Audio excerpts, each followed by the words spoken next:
Ang pagbuo ng pamilya ang isa sa mga nakakasabik na parte ng buhay ng tao. Dahil lahat ay kailangang simulan sa umpisa kung saan ay kasama mo ang kabiyak mo sa buhay. Ang sulat na ating babasahin ngayon ay pinadala ng ating kabarangay na si Aika. Isang magalang na manugang at mapagmahal na asawa.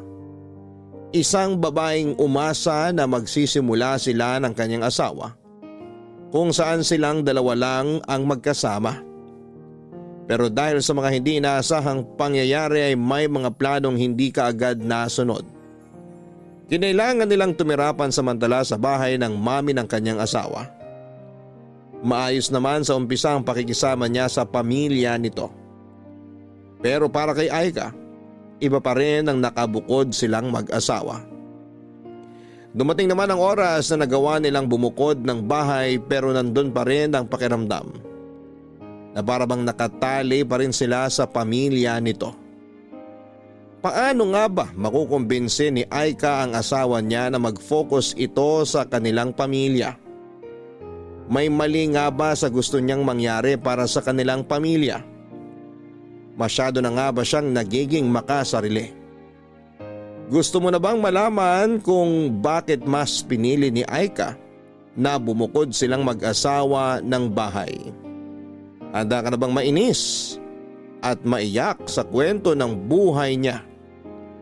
Minsan ba ay nakasamaan mo na rin ang loob ang pamilya ng kapareha mo? Nagawa mo bang makipag-ayos sa kanya? Si Aika kaya? Paano niya pinili ang desisyon na gagawin niya para sa kanyang sariling pamilya? Malalaman natin ang landas na pinili niya dito sa mga kwento ng pag-ibig, buhay at pag-asa sa nangungunang Barangay Love Stories. Matagal ko ng pangarap noon na magkaroon ng sariling bahay kung saan ay makakasama ko ang pamilya ko. Yung pamilya ko na nagsimula at nabuo ng dahil sa wagas na pagmamahalan. Pero hindi naging madali para sa akin bago ko natupad ang pangarap na yon.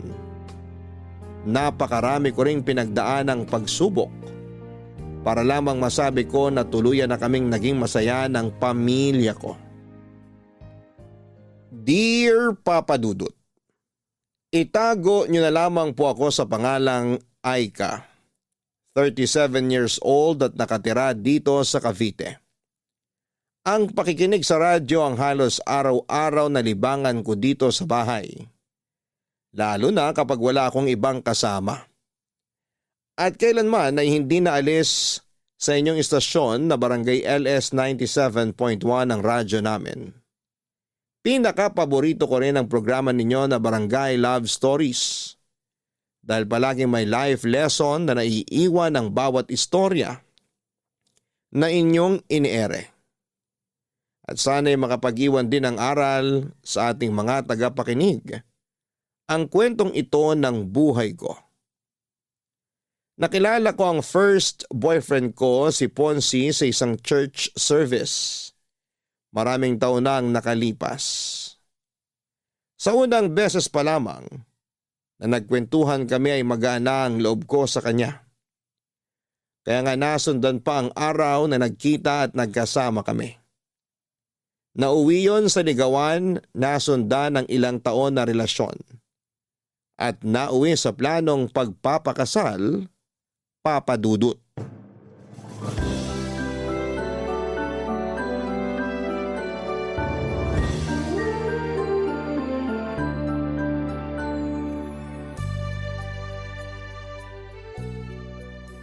Naayos mo na bang listahan para sa invitation card na ipapaprint natin, mahal?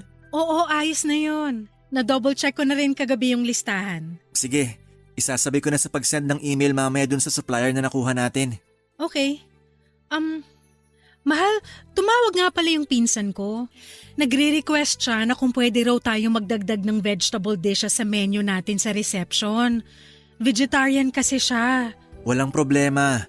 May mga seafood din naman akong pinalagay sa menu para sa reception natin. Hindi rin kasi siya kumakain ng seafood. 100% vegetarian kasi siya eh. Ganun ba? May iba kasi akong kilala na vegetarian pero kumakain pa rin ng seafood. Pero ako nang bahala na magpadagdag ng vegetable dishes sa menu natin. Thank you, mahal ko. Wala yon. Iilan lang naman ang bisita sa kasal natin. Kaya gusto ko na ma-enjoy nilang espesyal na araw sa buhay natin. Ay, thank you talaga kasi palagi mong pinagbibigyan ng lahat ng request ko. Nag-give and take lang naman tayo kasi pati ikaw, pinagbibigyan mo rin naman ng mga request ko. Kagaya nung kunin nating ring bearer at flower girl yung dalawang pamangkin ko.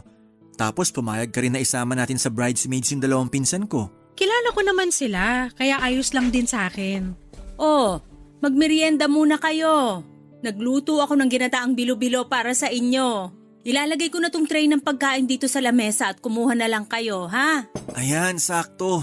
Kasi nagugutom na rin ako sa ginagawa naming pag-aayos dito para sa kasal, Mami. Kaya nga naisipan ko na magluto ng paborito mong merienda. Thank you po, tita. Anong tita? Sabi ko naman sa'yo na mami na rin ang itawag mo sa akin. Sige po. Mami. Kukuha na po ako nitong mangkok ng ginataang bilo-bilo at nagugutom na talaga ako. Sige lang, Ponsi. May mga kailangan pa ba kayong asikasuhin o idagdag para sa kasal nyo? Halos kumpleto na rin po lahat.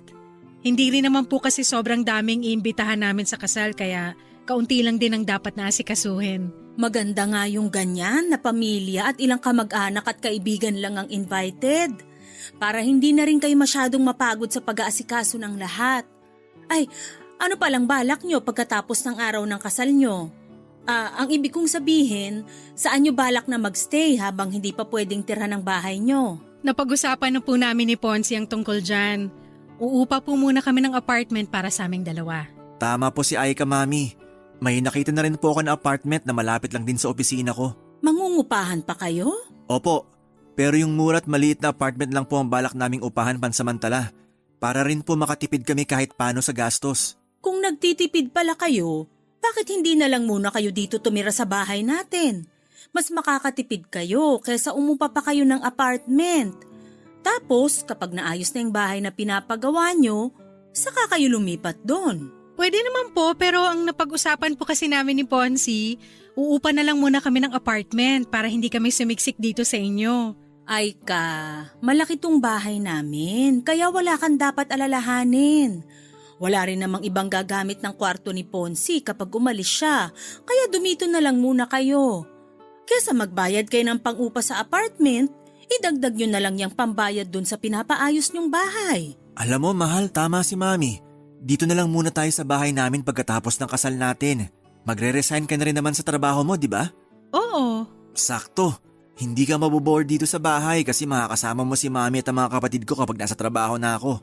Ano, ayos lang ba sa'yo? Sige, ayos lang. Walang problema sa akin, mahal. Papadudot ilang buwan ding nanligaw noon sa akin si Ponsi. Siya pa nga nagsabi na gusto niyang makilala ang mga magulang ko na noon ay nakatira sa Bulacan. Taga Bulacan kasi talaga ako at sa Cavite lang ako na-assign na magtrabaho. Kaya doon na rin ako halos tumira. Nang dalhin ko siya noon sa Bulacan at pinakilala sa mga magulang ko bilang manliligaw ko, kagad siyang nagustuhan ng mga ito. Natuwa sila kasi pala kwento daw si Ponsi at napaka-komportable nilang kausap ito. Pagkalipas ng isang linggo pagkatapos ko siyang ipakilala sa mga magulang ko ay sinagot ko na rin si Ponsi, Papa Dudut. Ang pakikipagrelasyon kay Ponsi ang desisyon na kahit kailan ay hindi ko pinagsisihan. Wala kasi siyang ibang pinaramdam sa akin kung hindi puro pagmamahal lang. Ang dami niya na ring naging plano noon para sa future namin. Sa first anniversary nga namin, nagulat ako sa naging regalo niya sa akin. Kumuha na pala siya ng bahay na hinuhulugan para sa aming dalawa. Halos maiyak ako noong gabi na yon kasi pakiramdam ko. Parang nananaginip lamang ako. At ilang buwan nang lumipas, nagplano na rin kami na magpakasal. Dahil hindi pa maayos ang bahay namin noon ay tumira muna kami sa bahay ng mami ni Ponsi kasama ang kapatid niya, Papa Dudut.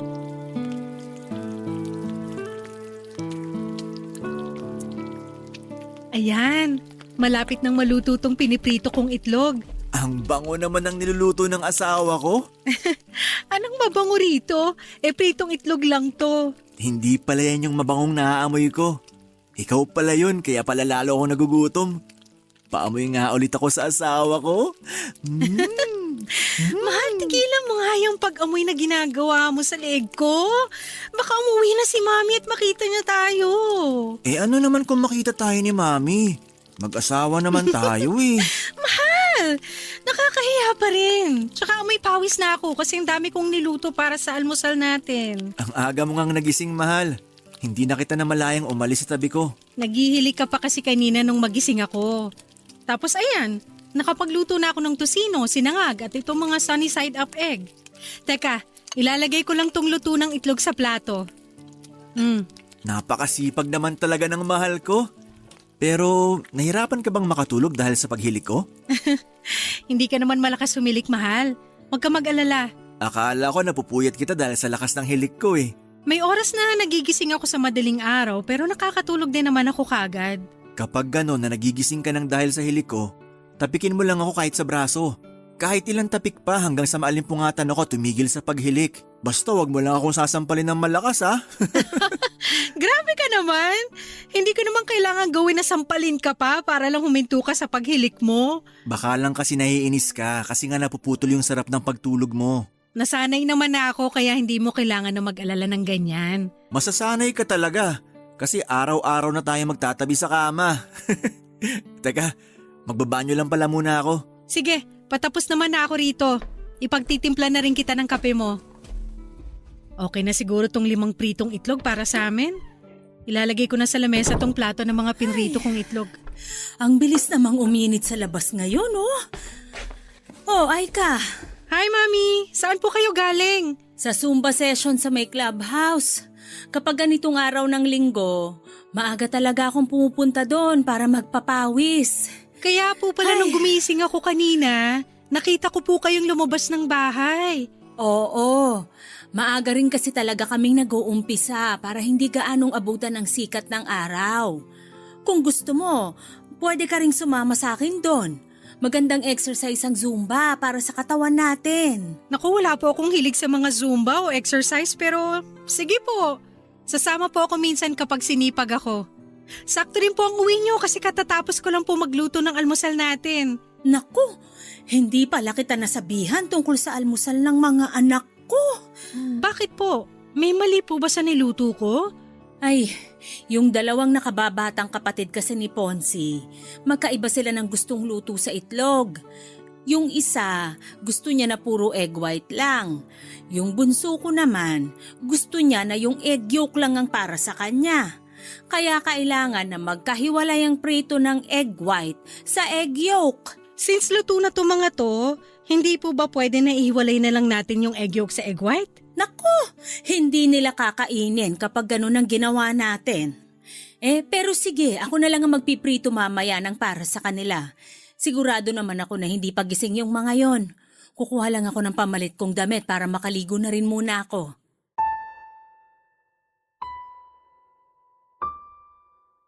Papadudot pangalawa sa 4 na magkakapatid ang asawa ko. Ang ate niya ay wala na sa bahay dahil may sarili ng pamilya na nakatira sa ibang bansa. Ang 2 mas nakababata niyang kapatid ay nag-aaral pa noon sa kolehiyo. May kayang pamilya ni na Ponzi dahil maraming negosyo ang mami niya.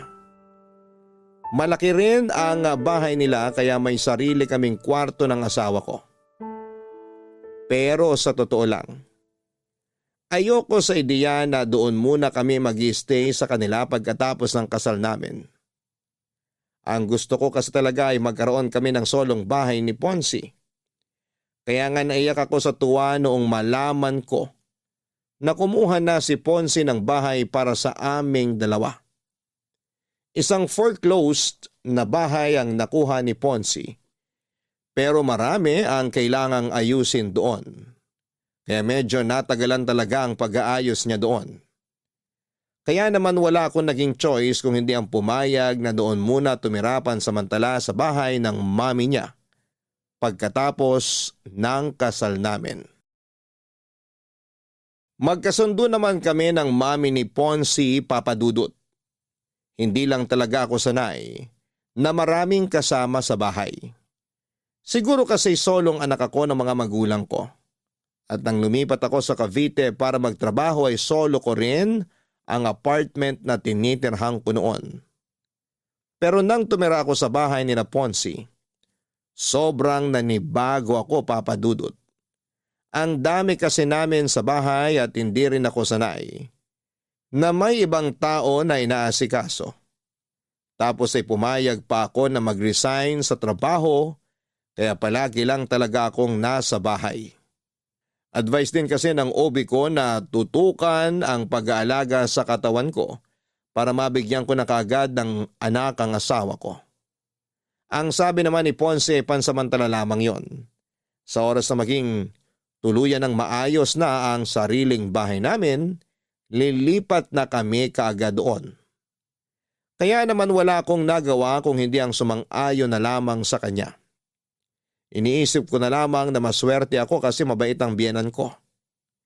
Hindi siya yung kagaya ng mga napapanood ko sa teleserye kung saan ay nagiging kontrabida ang mga biyenan. At ginagawa ko na lang ang lahat ng makakaya ko para pakisamahan lahat ng mga tao sa bahay ni na Ponzi, Papa Dudut.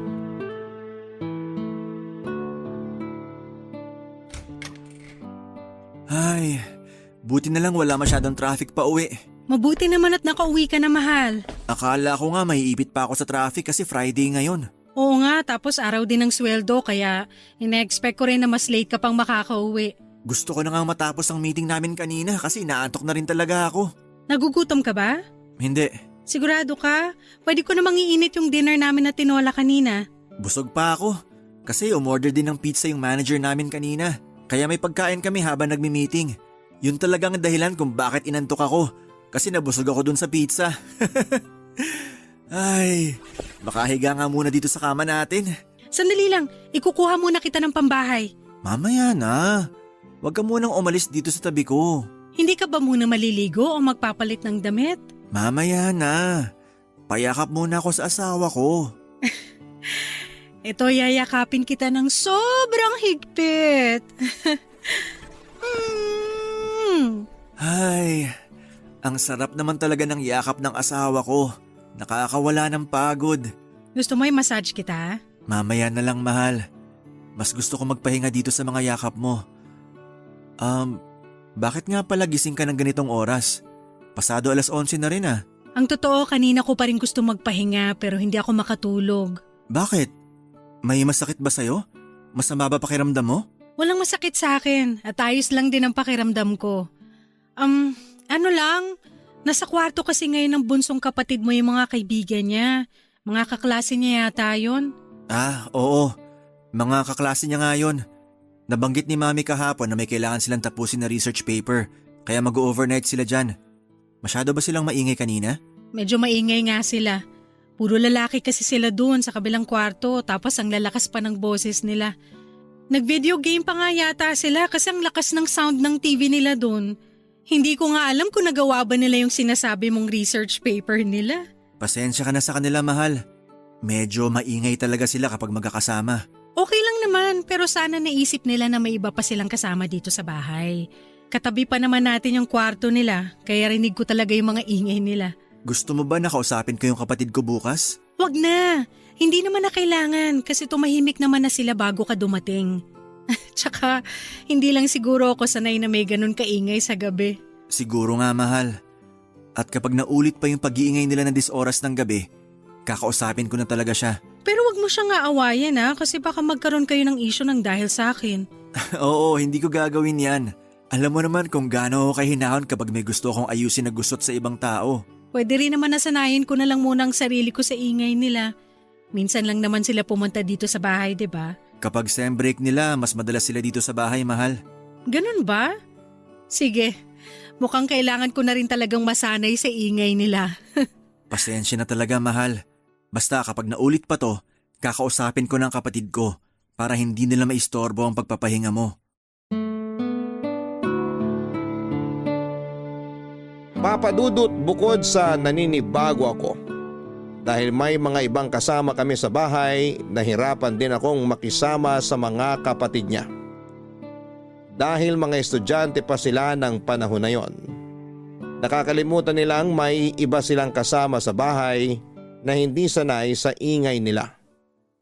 Madalas akong napupuyat lalo na kapag nag-i-sleep over ang mga kaibigan ng kapatid niya sa bahay. Hindi ko nga alam kung paano nakakatulog kaagad si Ponzi kahit maingay sa bahay. O baka dahil sanay na siya sa mga ganong ingay ng kapatid niya at mga kaibigan nito. Bukod doon ay nagiging issue ko rin ang pagiging makalat ng mga ito sa bahay. Lalo na kapag wala pang biyanan ko. Ayoko kasi talaga na makalat sa lugar kung saan ako nakatira. Kaya mabilis na umiinit ang ulo ko kapag nakikita ko na wala sa tamang lalagyan ng mga sapatos o tsinelas na ginagamit nila. Pati na ang pagliligpit ng pinagkainan nila ay madalas na ako ang gumagawa. Kasi kung hindi ko gagawin yon ay tatambak lamang yon sa lababo hanggang sa hapunan. Pero tiniis ko na lamang ang lahat ng yon bilang pakikisama sa kanila.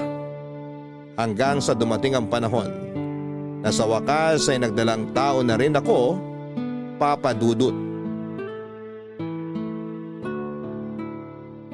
Ang sarap talaga nitong ginataang tulingan na luto nyo, Mami. Tama po si Ponzi. Isa po to sa pinakapaborito ko na niluluto nyo. Mabuti pa kayo, gusto nyo yung ginataang tulingan ko. Yung dalawang kapatid kasi ni Ponzi, nag-order pa ng pagkain para doon kainin sa mga kwarto nila. Hindi kasi talaga nila gusto kapag yan ang niluluto ko. Kaya po pala hindi sila sumabay sa atin na maghapunan. Nung nakita nila kaninang naglilinis ako nitong isdang tulingan, sinabi kaagad nila na o-order na lang sila ng pagkain nila. Ang sabi ko nga, ipagpiprito ko na lang sila ng manok pero ayaw din nila. Baka po may iba rin silang trip na kainin sa hapunan, Mami. Mukhang ganun na nga. Nakita ko na burger at fries ang in-order nilang pagkain. Mabubusog po ba sila sa mga in-order nila na pagkain? Ganun talaga ang dalawang yon, mahal. Kapag hindi nila trip ang ulam, matik na burger at fries ang i-order nilang pagkain. Sa kanilang magkakapatid, yung dalawang yun talaga ang pinakapihikan pagdating sa pagkain. Ayaw nila ng may gata o magulay na pagkain. Madalas ang gusto nila mga inihaw o piniritong karne ng manok at baboy. Di ba ganun din si Daddy? Nakwento niyo po dati?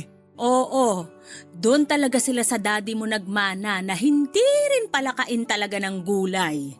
Buti na lang po mahilig sa gulay si Ponzi. Mabuti na lang at sa akin siya nagmana pagdating sa bagay na yon kahit na hindi ko siya kamuka.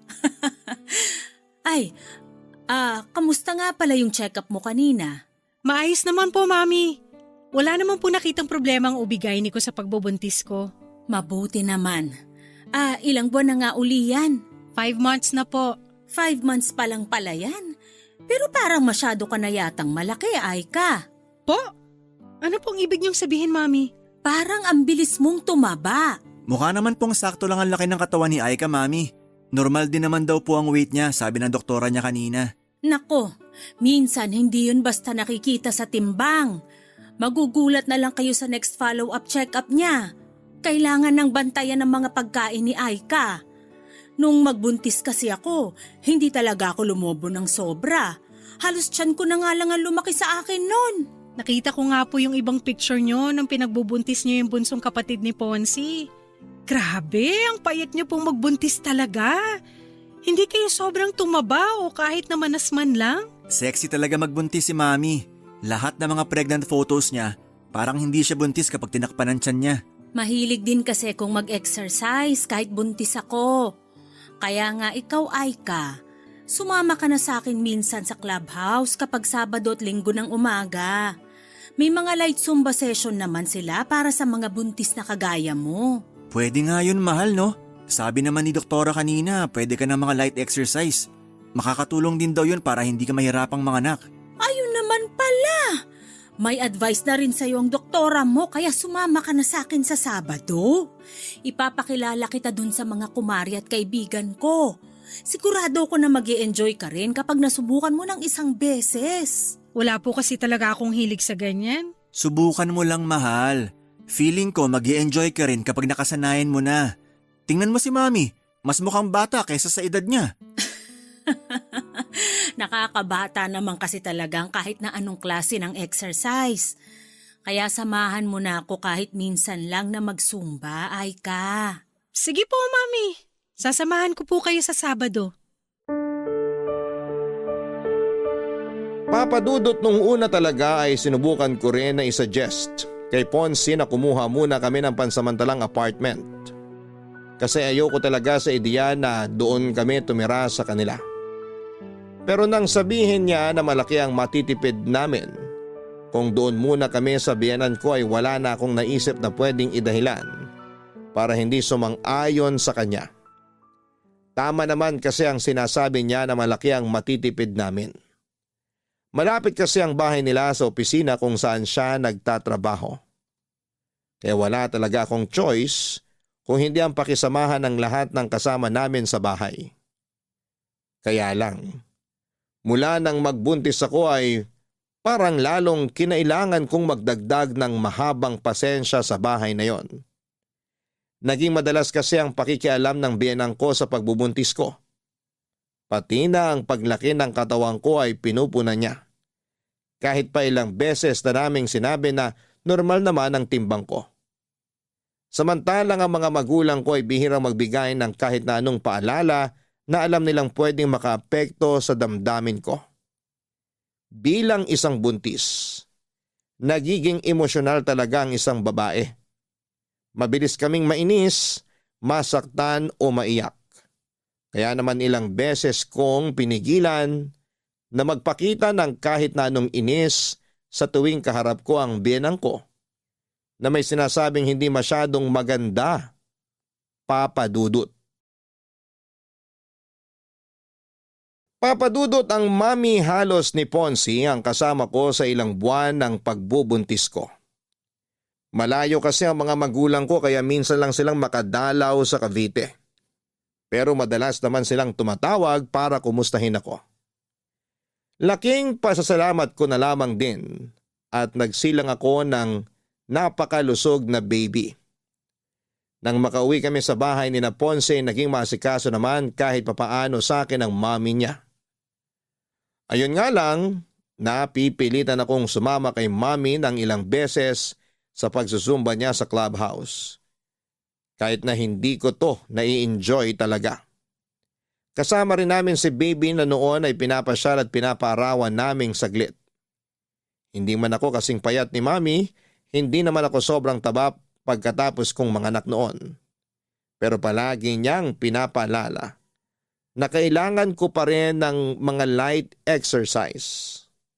Tapos may mga oras pa na naiistorbo ng ingay ng mga kapatid niya ang pagpapahinga ko dahil sa ingay kasama ng mga kaibigan nito.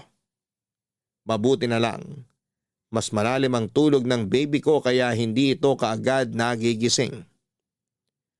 Ang lahat ng pagod na nararamdaman ko noon, kaagad na nawawala kapag hawak ko na ang baby ko. Totoo pala yung sinasabi nila na ang pagkakaroon ng anak ang isa sa mga pinakamasayang bahagi ng buhay ng isang babae. At ilang buwan pa ang lumipas noon. Sa wakas ay nakalipat na kami ni Ponce sa sarili naming bahay, Papadudot. Sa wakas, naiayos ko na rin tong sofa dito sa sala. Wala na kaming malaking gamit na naiwan sa labas ng bahay. Pwede na akong maupo at makapagpahinga muna dito. Ay, sumakit ang likod ko kakabuhat ng malalaking gamit namin ah. Mahal, ito na ang kape at banana bread. Magmerienda ka muna. Ilalagay ko na sa lamesa tong merienda natin ha, kumuha ka na lang. Sakto, mahal. Nagugutom na rin talaga ako. Ang ganda ng pagkakaayos mo ng mga gamit dito sa sala, mahal. Mabuti at nagustuhan mo ang pagkakaayos ko dito. Oo, sakto ang pwesto nitong sofa at yung lamesa dito sa sala. Pati na yung TV stand dyan sa harapan natin. Relaxing ang pwesto ng panonood natin habang nakaupo tayo dito sa sofa. Ang bibigat nga din ng mga gamit na pinaasa ko kanina. Lalo na tong sofa. Sabi ko naman sa'yo, huwag muna tayong bumili ng malalaking gamit kanina sa mall. Ayos lang. Kasi importante na malagyan na ng mga gamit ng bagong bahay natin. Kaya pinagsabay-sabay ko nang bilhin kanina tong mga furniture at ibang appliances. Mahal, ang sarap nitong banana bread ah. Saan mo binili to? Diyan lang sa labas. Buti nga may malapit na bakery dito sa bahay natin. Hindi ako mahihirapang bumili ng pang-almusal o merienda natin. Mukhang masarap din yung iba nilang tinda na tinapay dun. Tapos may malapit din na sari-sari store na halos katapat lang ng bakery na nakita ko. Sakto. Hindi mo na kailangan pumunta sa malayo para makabili ng mga pagkain at iba pang kailangan dito sa bahay. Oo, kina mami kasi ang layo ng mga tindahan mula sa bahay nila. Kaya hindi ako masyadong nakakalabas noon. Kaya nga kapag nag-grocery si Mami, maramihang supply na talaga ng pagkain at iba pa niyang kailangan ng binibili niya. Ayaw niya rin kasing lumabas-labas ng bahay kasi malayo talagang tindahan dun sa bahay eh. Sa bagay, nakakatamad talaga na maglakad ng malayo kung toyo o suka lang naman ang bibilhin mo. Mahal.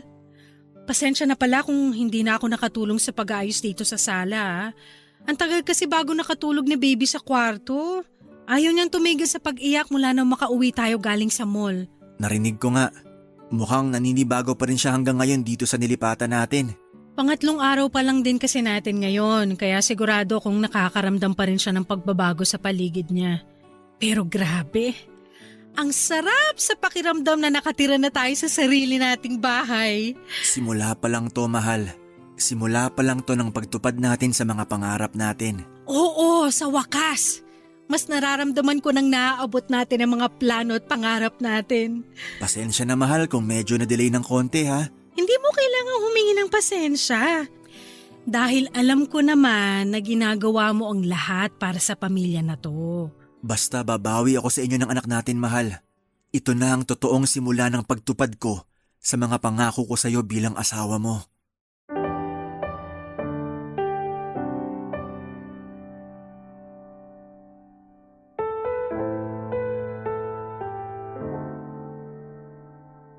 Papadudot pakiramdam ko noon ay natupad na ang isa sa matagal ko ng pangarap.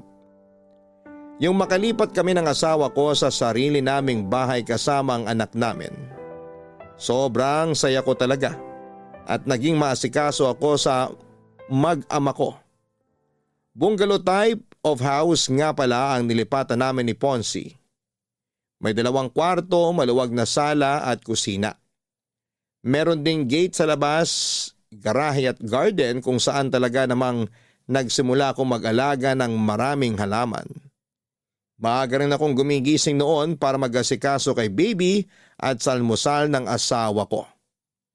Bukod sa pag-aalaga sa anak namin at pag-aasikaso sa bahay, ay naging libangan ko rin talaga ang pag-aalaga ng mga halaman habang nakikinig sa iyo, Papa Dudut, sa radyo.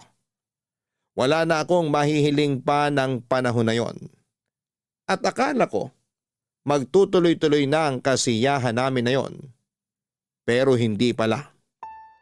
Dahil nagsimula ang pagtatalo namin ni Ponzi nang magdesisyon siyang ganapin ang first birthday ng baby namin sa bahay ng mami niya, Papa Dudut.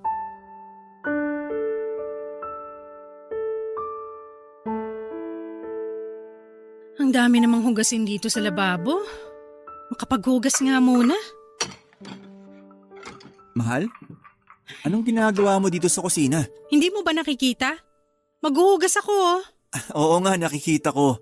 Ang ibig kong sabihin, bakit ikaw ang gumagawa niyan? Nakita ko kasi natambak yung mga hugasin dito sa lababo kaya inasikaso ko na. Tsaka hindi naman ako hahanapin sa sala kasi nandun si baby kasama ang mami mo at ang mama ko. Ay, ang dami naman mga baso rito. Dapat pala disposable na lang ang ginamit natin. Tulungan na nga kita sa pagliligpit mo, mahal. Wag na, kaya ko na to. Sige, ako na lang magpupunas ng mga mababanlawan mo ng baso at plato mamaya. Paubos na rin pala tong dishwashing liquid. Ay! Teka, alam ko meron pang isang bote si mami na nakatabi dito eh. Hanapin ko lang saglit dito sa kahon sa may lamesa. Nakita ko na. Eto, mahal oh. Lagay mo na lang muna dyan sa tabi. Gagamitin ko yan pag wala nang laman tong bote sa lababo. Sige. Mahal? Galit ka ba? May dahilan ba para magalit ako? Hindi ko alam. Parang wala naman. Wala naman pala. So bakit mo natanong kung galit ako? Mahal, ano ba talagang problema? Sabihin mo na sa akin. Wala akong problema. Ano ngang kinakagalit mo? Okay, sige. Hindi ako galit, mahal. Medyo naiinis lang ako. Naiinis ka saan? Hindi mo ba talaga alam kung saan ako naiinis? Dahil ba to sa birthday party ni baby na dito natin ginawa sa bahay ni Mami? Hindi na ako magsisinungaling. Oo ang sagot ko sa tanong mo na yan. Akala ko ba okay lang sa'yo? Paanong hindi magiging okay sa akin? Nakapagdesisyon ka na. Pasensya na, mahal. Akala ko kasi ayos lang talaga sa'yo. Mahal, alam mo kung gaano ako ka-excited na makalipat na tayo sa wakas sa sarili nating bahay. At akala ko ganun ka rin, na masaya ka rin kasi may sarili na tayong bahay. Masaya naman ako. Sino bang may sabing hindi? Kung talagang masaya ka, bakit kailangan mo pang pumayag na dito mag-celebrate ng first birthday si baby? Mahal, first birthday to ng anak natin. Alam mo ba kung gaano kahalaga yun? Sina mama at papa nga kanina pa nagtatanong kung bakit hindi raw tayo nag-celebrate sa bahay natin. Akala nila, kaya tayo lumipat tong nakaraang buwan para saktong dun tayo mag-celebrate sa bahay natin. Pero hindi. Hindi natin ginamit yung pagkakataon na gawing mas espesyal sana ang birthday ni baby. Mahal, huwag ka nang umiyak. Naiinis lang ako kasi sobrang excited ko na gumawa na tayo ng maraming memory sa sariling bahay natin. Tapos parang magkaiba naman pala tayo ng mga plano sa buhay. Parang hindi ka naman talaga masayang tuparin lahat ng pangako mo sa akin. Mahal, hindi totoo yan. Sorry na. Matagal na rin kasing naplano ni Mami tong birthday party ni baby. Pero ito, promise ko sa'yo, sa mga susunod na birthday party niya, doon na natin palagi gagawin sa bahay natin. Hindi na tayo magse-celebrate sa ibang lugar.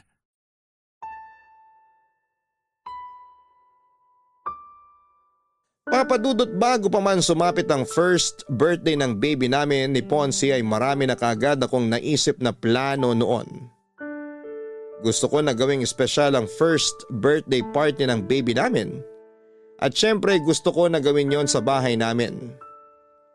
Pero 2 linggo bago ang araw na yon, nag-dinner kami sa bahay ng biyenan ko. Nagulat ako nang alokin ni Mami si Ponce na doon sa bahay niya ganapin ang first birthday party ni baby. Pero mas nagulat ako nang pumayag kaagad si Ponce sa sinabing yon ng mami niya. Dahil ayoko na magkaroon kami ng isyo ng biyenan ko, sumang-ayon na lang din ako sa sinabi niya kahit sobrang labag sa loob ko. First birthday kasi yon ng baby namin at naniniwala ako na dapat doon yon ganapin sa sariling bahay namin. Nang dumating nga noon ang mga magulang ko sa first birthday party ni baby, pasimple silang nagtanong kung bakit hindi sa bahay namin ginanap ang party na yon. Sinabi ko na lang na matagal nang napagkasunduan ni na Ponce at ng biyanang ko na ganapin yon sa bahay nila, Papa Dudut. Papa Dudut, nagkaayos din naman kaagad kami ni Ponce noon. Nangako kasi siya na sa mga susunod na birthday celebration ni baby ay doon na yon gaganapin sa bahay namin. Naintindihan niya naman daw ang point ko na gusto kong mas maramdaman ang pagsisimula namin bilang isang pamilya. At hindi namin magagawa yon kung halos araw-araw kong dumalaw sina Mami sa bahay namin. Mabuti na lamang at nabawasan na ang oras ng pagbisita niya nang minsang magkasakit ang bunsong kapatid ni Ponce na kinailangan itong asikasuhin. Napapansin ko na rin noon na may mali sa asawa ko. Siguro maliit na issue lamang yon pero napapadalas na ang pagtatalo naming dalawa. Ayoko pang aminin noon pero napapansin ko nang may pagkamamas boy si Ponce. Hirap na hirap siyang tanggihan ang mga request ng mami niya. Hindi naman sa nilalayo ko siya sa pamilya niya. Pero meron na kasi kaming sariling pamilya. Pamilya na dapat ay mas tutukan niya, Papa Dudut. Mukhang mas okay na tong pagkakaayos ko sa Christmas tree namin. Mas naging makulay na siya dahil sa mga dinagdag ko na decoration.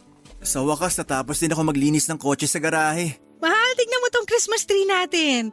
May napansin ka ba? Parang naging mas makulay siya. Dinagdagan ko kasi yun ng mga decoration. Naglagay ako ng gold ribbon dito sa may bandang ibaba. Silver snowflakes dito sa gitna. At mga red flashball dito sa bandang itaas. Yung unang pagkakaayos ko nito, puro flashball at maliliit na bell lang ang nakasabit eh. Kaya namili ako ng mga pandagdag na decoration. Kaya pala mas naging buhay ang dating nitong Christmas tree natin. Talaga? Mas gusto mo ba to kaysa sa unang pagkakaayos ko nito ng isang linggo? Oo, mahal. Mas gusto kong pagkakaayos mo ngayon dyan sa Christmas tree. Ay, mabuti naman. Parang pang-apat na beses ko na yatang inaayos ang mga decoration nito. Napansin ko nga yan. Na palagi kang may napapansin sa mga decoration na nakasabit dyan. Gusto ko kasi na sobrang ganda nito lalo na sa Pasko. Yun din naman ang gusto ko, mahal. Kaya nga sobrang thank you sa effort na ginagawa mo para mas mapaganda pa ang Christmas tree natin. Wala yun. Siyempre excited lang talaga ako na mag-celebrate ng first Christmas kasama si baby. Nabalot ko na nga rin pala yung mga regalo natin para sa ibang inaanak natin. Nandyan na rin sa ilalim ng Christmas tree. Parang ang daming regalo nito ah. Hindi pa nga kumpleto yan eh kasi may mga regalo pa ako na hindi napabalot. Yung mga regalo natin sa mga pamangkin natin at mga kapatid mo. Mabuti na lang talaga at maaga tayong nakapamili. Ayoko rin kasi talaga nang nakikipagsiksikan sa mga tao sa mall. Kahit alam ko na mas malaki ang discount kapag malapit ng Pasko, hindi pa rin tayo pupunta doon. Mas pipiliin ko pa rin yung araw na makakapamili tayo ng wala masyadong stress. Ay naku, ako rin. Ayoko na masyadong stress kapag namimili tayo lalo na't kasama natin si baby. Naalala ko tuloy nung tuwang-tuwa siya habang nasa mall tayo. Ang dami niya kasing nakikita na bago sa paningin niya. Kaya dalasan natin ng pamamasyal para hindi siya manibago sa tuwing lalabas tayo. Mabuti naman at naisip mo yan. Dahil plano ko na rin sabihin sa'yo yan. O nga pala, bukod sa buttered shrimp, smoked salmon pasta at graham de leche, ano bang request mo na iluto ko para sa Noche Buena natin? Okay na yun, mahal. Ang dami na nga nung mga binanggit mo eh. 3 klaseng pagkain lang yung sinabi ko. Oo, alam ko. Pero hindi mo na kailangan damihan ng iluluto mo. Sigurado kasi ako na marami ring iluluto si Mami para sa Noche Buena. Baka hindi na natin matikman lahat kung dadamihan natin ng dalang pagkain sa bahay niya. Teka, tama ba ang pagkakaintindi ko sa sinabi mo, mahal? Doon tayo magno-Noche Buena sa bahay ni Mami? Oo, mahal. Hindi ko na kasi natanggihan si Mami nang mag-request siya sa akin. Alam ko na dapat first Christmas natin to ngayon dito sa bahay natin. Pero pagbigyan na natin si Mami kasi dito naman natin sa bahay sasalubungin ng bagong taon.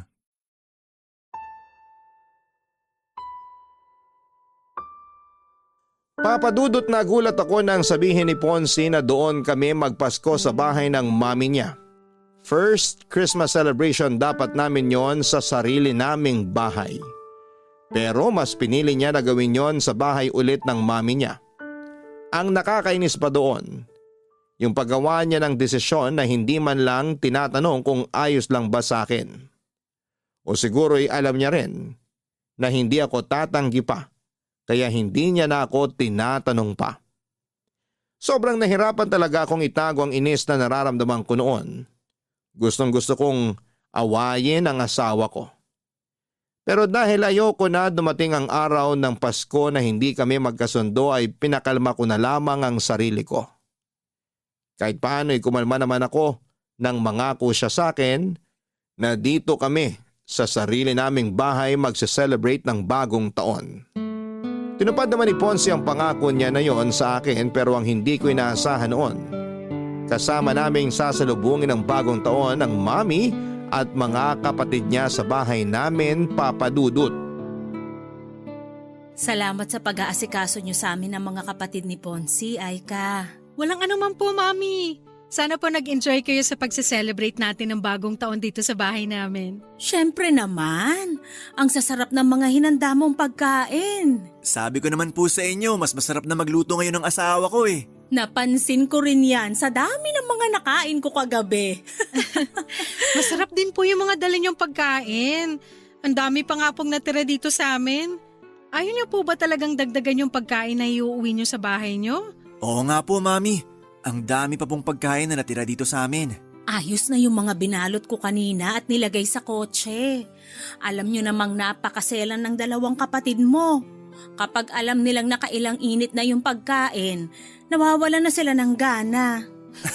Grabe, ang seselan nga po talaga ng mga yan sa pagkain. Kaya nga hindi rin talaga masyadong madami ang niluluto ko para hindi masira at masayang sa bahay namin. Aika, sigurado ka ba na ikaw nang bahala sa lahat ng kalat at ligpitin na naiwan namin sa bahay nyo? Opo, Mami. Kayang-kaya na po namin ni Ponce yun. Pasensya na at medyo naging makalat yung dalawang anak ko ha. Ayos lang po. Tuwang-tuwa naman si Baby sa kanilang dalawa kagabi. Oo nga po. Hanggang ngayon ang himbing ng tulog ni Baby sa kwarto namin. Namiss lang din ng mga kapatid mo yung anak mo. Kaya dalas-dalasan nyo sana ni Aika ang pagdalaw sa bahay. Sige po, Mami. Basta maluwag ang schedule ko, dadalaw po kami sa inyo.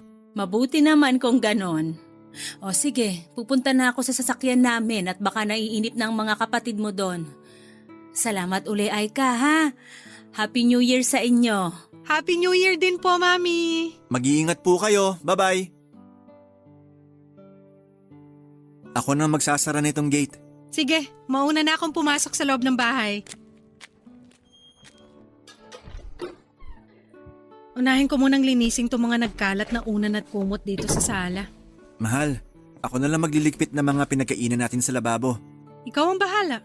O gusto mo, unahin ko munang ayusin ang mga kalat sa garden. Ang sabi ko, ikaw na ang bahala, di ba? Hindi mo naman kailangan magtaas ng boses, mahal. Tanong ka pa kasi ng tanong. Pwede naman gawin na lang kung anong gusto mong unahin. Kasi yun naman lagi ang ginagawa mo, di ba? Wala ka naman talagang pakialam sa opinion ko o kahit ano pang sabihin ko. Mahal, alam mong hindi totoo yan. Mag-asawa tayo, kaya... Kaya bigla ka na lang gumagawa ng desisyon. At hindi mo man lang tinatanong kung okay lang ba talaga sa akin. Tungkol ba to sa pagse-celebrate natin ng bagong taon kasama sina Mami? Oo. Ay ka, tinanong naman kita tungkol doon at ang sabi mo, ayos lang nakasama natin sila na salubungin ng bagong taon. Ponce, tinanong mo yan sa akin nung nandyan na sa labas si na Mami. Alam nga namang humindi ako at palisin ko sila, di ba? Alam mo, akala ko talaga naiintindihan mo na ako pero hindi pala! Sorry. Akala ko talaga walang issue sa'yo na kasama natin ang pamilya ko. Wala naman talagang issue sa akin na makasama natin sila. Ang issue dito, hindi mo pinapaalam sa akin na maayos yung mga desisyon na ginagawa mo. Akala ko ba dalawa tayo sa relasyon na to? Pamilya tayo, di ba? Bakit hindi ko maramdaman yon? At bakit ayaw mo hayaan na makapagsimula tayo ng tayo lang ng anak natin? Ponce, hindi naman sa pinagdadamot kita sa pamilya mo. Pero sana naman, hayaan mo na makapagsimula tayo ng tayong tatlo lang ng anak natin. Yung tayong tatlo lang dito sa sarili nating bahay. At hindi natin magawa yon kung palagi tayo nakadikit sa mami mo. Yun lang naman ang hinihiling ko. At sana maintindihan mo kung bakit hinihiling ko to sa'yo. Papadudot bago dumating ang mami at mga kapatid ni Ponce ay nakapagluto na ako ng handa para sa amin. Simple lang ang mga niluto ko kasi tatlo lang naman kami noon sa bahay. Yun pala ay mali ang inaasahan ko na mangyayari sa pagsalubong namin ng bagong taon. Nagulat na lamang ako ng bandang 8:00 ng gabi noon ay dumating ang biyenan at mga bayaw ko. Ang dami nilang dalang pagkain at doon pa lang, alam ko na kaagad ang plano nilang gawin. Nang makita ni Ponce ang pagtataka sa mukha ko, ngumiti lang siya at sinabi niya sa akin na tumawag raw sina Mami para sabihin na on the way na ang mga ito papunta sa bahay namin. Kumbaga hindi na rin siya nakatanggi sa mga ito. Wala naman akong pinakitang hindi maganda sa Mami at mga kapatid ni Ponce ng gabi na yon. Kagaya ng dati, pinilit ko na lang na pakalmahin ang sarili ko at pakisamahan sila. Pinilit kong gawing natural ang ngiti sa mga labi ko at ang tono ng boses ko sa tuwing kausap ko sila. At bago tuluyang sumikat ang araw kinabukasan ay nagpaalam na rin silang uuwi na sa bahay nila. Hanggang sa mga oras na yon, pinapakalma ko pa rin ang sarili ko. Kasi ayoko magkaroon kami ng issue ng manugang at mga bayaw ko. Mukha namang nag-enjoy sila noon sa bahay at hindi nila naramdaman na may inis na akong pinipigilan noon. Hindi naman sa nagiging unfair ako kasi parang nilalayo ko na si Ponzi sa pamilya niya. Pero gusto ko lang talaga papadudot na maintindihan ni Ponzi kung paano kami dapat na magsimula. Na hindi kami pwedeng laging nakadikit sa pamilya niya. Na dapat sinasali niya ako sa paggawa ng mga desisyon na makakaapekto sa akin at sa anak namin. Masasabi ko na yon ang pinakamalalang naging pagtatalo namin noon. Kasi pakiramdam ko, hindi niya pa rin ako sinasama sa bawat desisyon na ginagawa niya. Pagkatapos ng araw na yon ay sinuyo ako ni Ponce at humingi siya ng sorry sa akin, Papa Dudut. Inamin niyang naging pagkakamali niya sa relasyon namin. At nangako siya na mas magiging responsable siya bilang asawa ko at daddy ng anak namin. Masasabi ko naman na tinupad niya yon dahil pagkatapos ng araw na yon ay nagagawa na niyang tanggihan ang mga request ng mami niya na pumunta kami sa kanila. O kapag gusto nitong pumunta sa bahay namin. Gumagawa ng dahilan ng asawa ko para hindi yon matuloy. Hindi naman namin sila iniiwasan sa lahat ng oras. May mga araw rin na pinagbibigyan namin sila. Pinaparamdam lang namin na mas gusto naming simulan ang pamilya namin nang hindi kami umaasa sa ibang tao. Salamat po, Papa Dudut, kung sakali man na mabasa ninyo ang sulat kong ito. Sana'y nakapag-iwan ng aral ang kwento namin ng asawa ko. Hindi masama ang matutunan nating bumukod para makapagsimula ng isang bagong buhay at pamilya. Hanggang dito na lamang po ang kwento ko. And more power sa inyong programang Barangay Love Stories. Ang inyong forever kapuso at kabarangay, Aika. Maraming salamat, Aika, sa tiwala at oras na ibinigay mo para makapagbahagi ng iyong kwento dito sa aming programang Barangay Love Stories. Totoong hindi naging madali ang mga pinagdaanan mo, lalo na sa pagsisimula ng iyong pamilya. Pero humahanga ako sa naging katatagan na ipinakita mo para maabot ang iyong mga pangarap. Tandaan mo na hanggat alam mong wala kang sinasaktan o tinatapakan na ibang tao kailanman, ay hindi mali ang desisyon na pinipili mo, lalo na kung ito ay para sa kasiyahan ng iyong pamilya. Hanggang sa muli, ako po ang inyong si Papa Dudut sa mga kwento ng pag-ibig, buhay at pag-asa sa Barangay Love Stories number 1.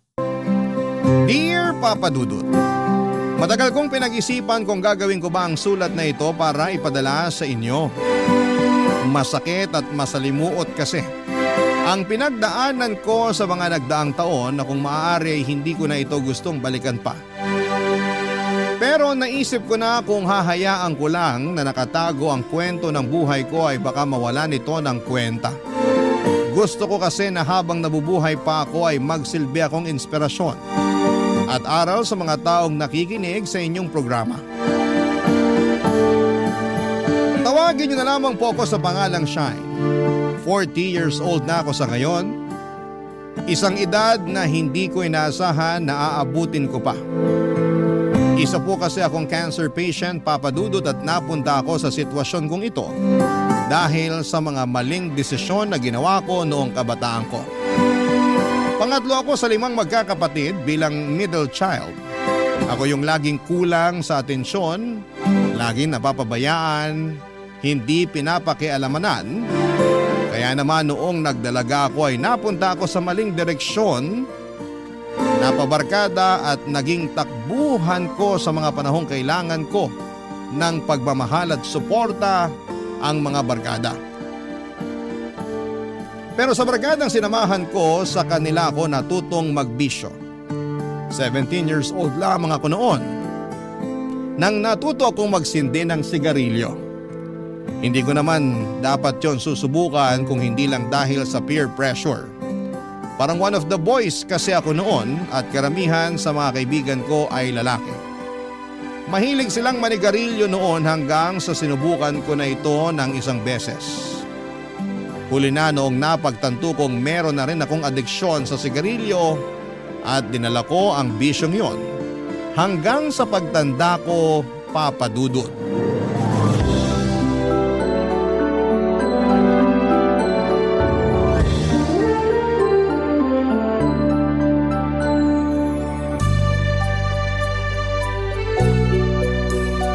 Ma!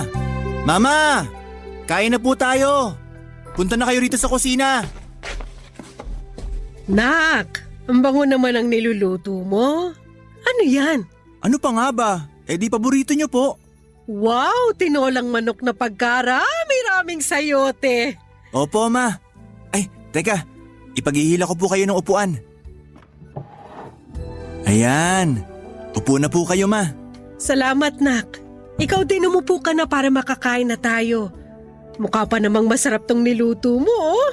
Hindi lang po yan mukhang masarap. Kasi masarap talaga yan. Niluto ko po yan ng may pagmamahal. O sige, sabi mo eh. Huhusgahan ko.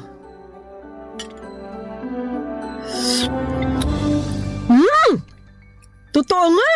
Masarap! Kitams? Alam ko po na paborito niya yung tinola. Kaya inaral ko talaga paano magluto ng masarap at may pagmamahal. Salamat, Nak, ha? Hindi mo ko pinababayaan. Ang bait-bait mo sa akin. Kasi po mama ko kayo. Kaya bakit ko kayo pababayaan? Naisip ko lang naman pero kaya ko namang sarili ko, anak. Kaya hindi mo na ako dapat masyadong alalahanin. Ma, saan na naman po papuntang usapang ito? Ang ibig kong sabihin, mag-girlfriend ka na, Nak. Kasi kung inaalala mo na wala magbabantay sa akin pag nagkaroon ka na ng...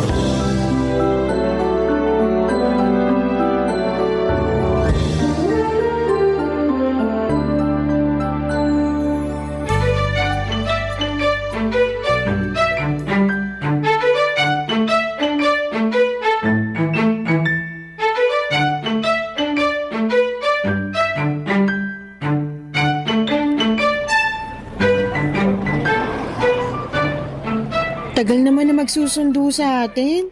Ano ba kasing oras sinabi mo? 8:00, Sunday ngayon kaya wag niya idahilang traffic. Mag-antay ka na lang. 10 minutes late pa lang naman yung tao eh. Ay nako, kaya ayaw na ayaw ko sa mga taong late eh.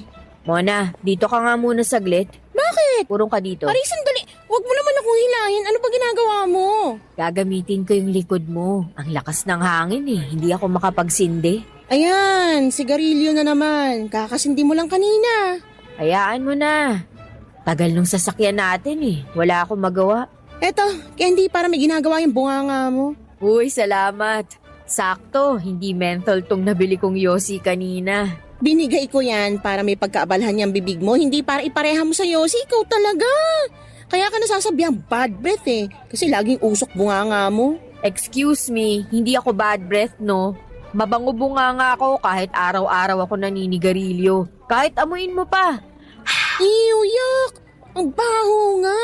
Oo eh. Tingnan mo, pati boses mo nagbabago na dahil sa kakayosi. Dahil to sa ubo ko, hindi sa Yossi. Lahat na lang, Yossi may kasalanan. Hindi talaga yun dahil sa ubo, dahil yan sa kakayosi mo. Ano namang kinalaman ng Yossi sa boses ko, Aber? Mababa na boses mo, tsaka tunog gas-gas na kasi nga, dahil yan sa mga kemikal na hinihipak mo.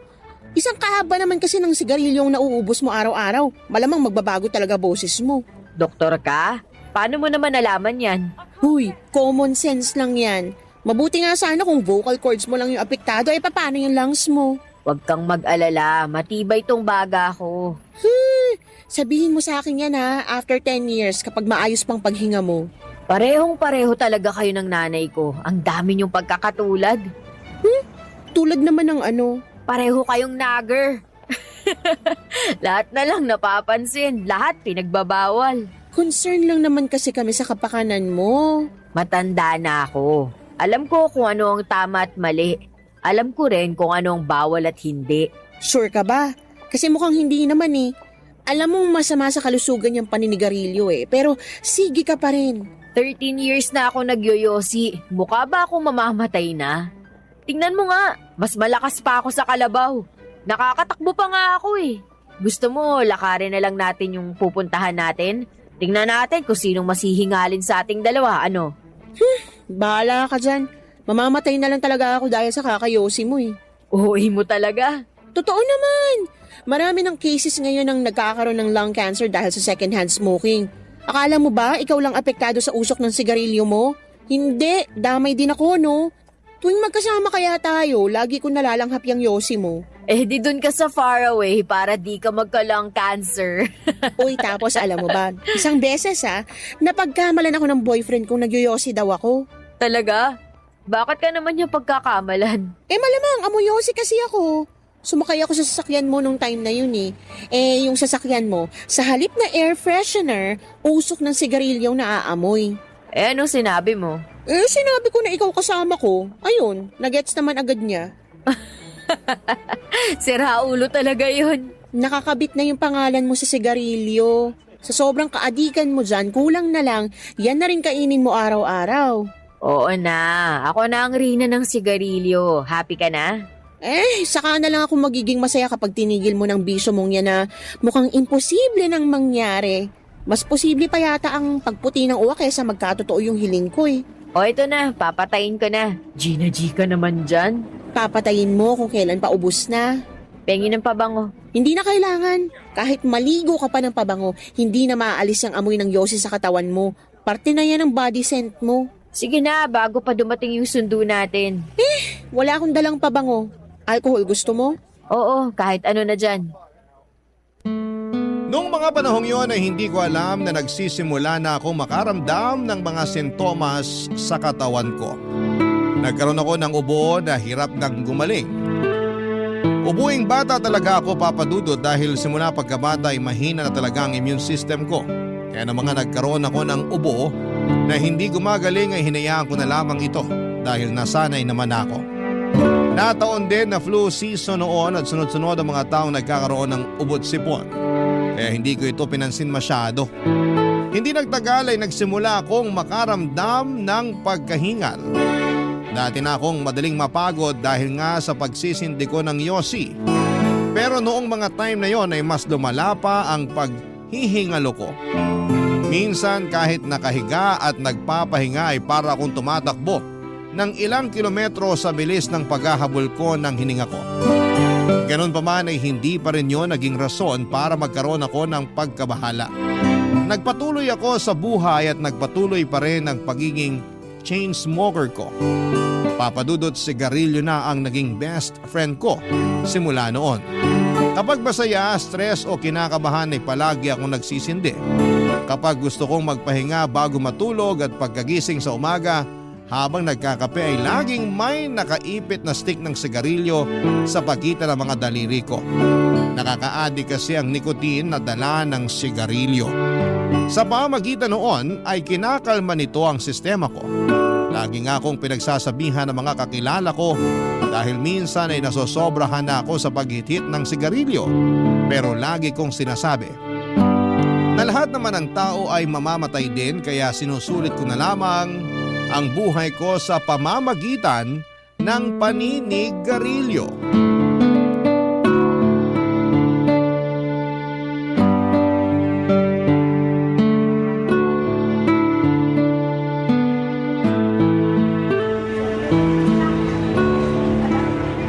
Tapos mo na ba yan?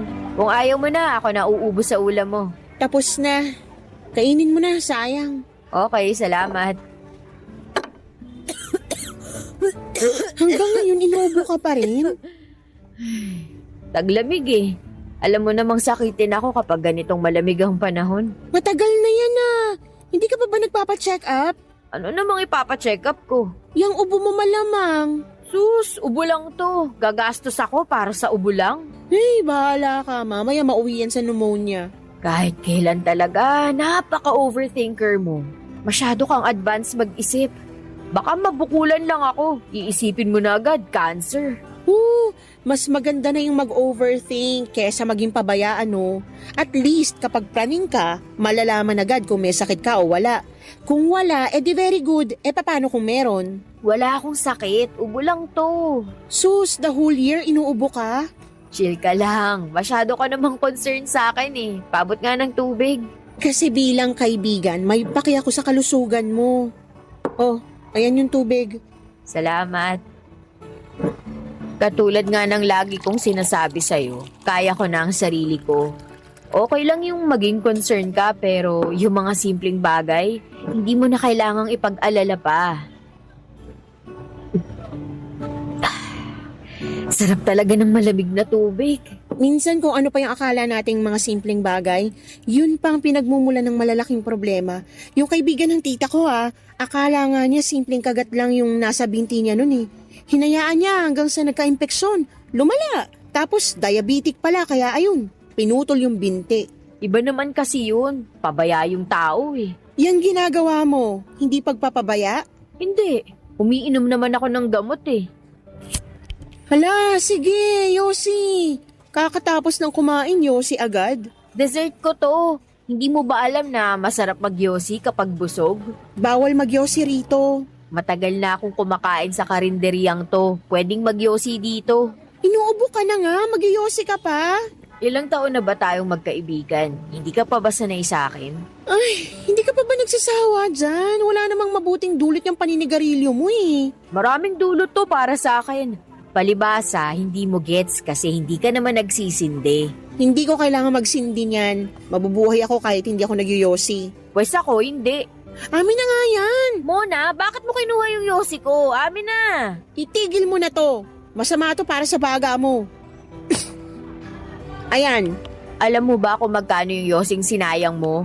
7 pesos din yun. Alam mo naman palang nagsasayang ka lang ng pera, ba't yosi ka pa ng yosi? Alam mo, yung pagiging pakailamero mo minsan sumusobra na. Ako pa yung masama ngayon, concern lang naman. Concern mo mukha mo.